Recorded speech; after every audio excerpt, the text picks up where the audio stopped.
माघ मास में प्रयागराज के त्रिवेणी संगम पर लगने वाला माघ मेला आस्था, तप और साधना का पावन पर्व है।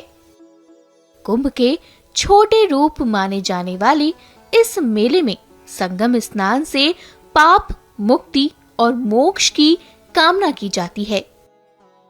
2026 में भी श्रद्धालुओं की आस्था का महासंगम यहाँ पर देखने को मिलेगा।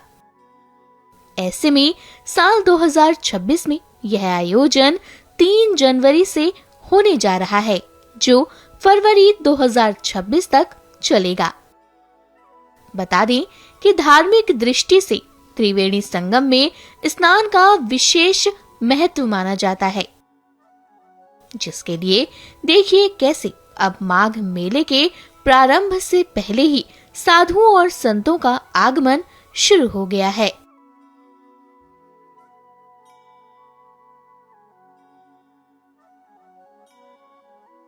माघ मेला में अभी व्यवस्थाएं देखिए आपके सामने चली रही है। अभी व्यवस्थाएं हो रही है।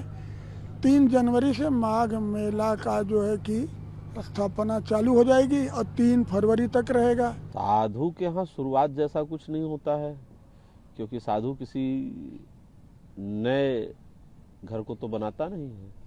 साधु तो चलता फिरता होता है। संत सुखी विचरंत में वो तो रोज नया घर बनाता है, रोज उसकी एक नई व्यवस्था होती है। इसलिए प्रयाग में आया तो यही रोटी शुरू हो गई। साधु जहाँ बैठता है वहाँ नक्षत्र शुरू हो जाता है। साधु जहाँ बैठता है वहाँ हवन शुरू हो जाता है।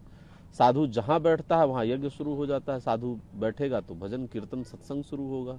यहाँ मनुष्य नहीं आते, यहाँ साक्षात नारायण ही ऊपर से चल करके आते हैं। या नारायण के विशिष्ट अंशावतारी साधु, संत, महापुरुष सभी लोग पधारते हैं।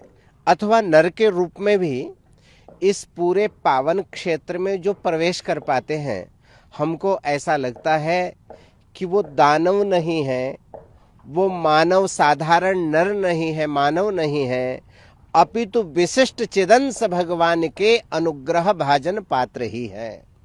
तो देव दनुज किन्नर नर श्रेणी इस पवित्र मास में 1 मास के लिए सकल देवगण पधार करके संपूर्ण विश्व के अंदर भारत का ये सबसे बड़ा एक प्रधान मेला हुआ करता है, जो ऋषियों की परंपरा का अनुसरण करता हुआ आज भी यहाँ पर कायाकल्प के रूप में माघ मासीय कल्पवास किया जाता है। कल्पवास का अभिप्राय यही हुआ करता है कि एक कल्प तक साधना करने से जिस पुण्य की प्राप्ति हुआ करती है, वही पुण्य की प्राप्ति इस कलयुग में मनुष्य यदि 1 मास पर्यंत रह करके नियम पूर्वक साधना यदि किया करता है, तो सज्जनों उसको वही अभूतपूर्व पुण्य की प्राप्ति हुआ करती है।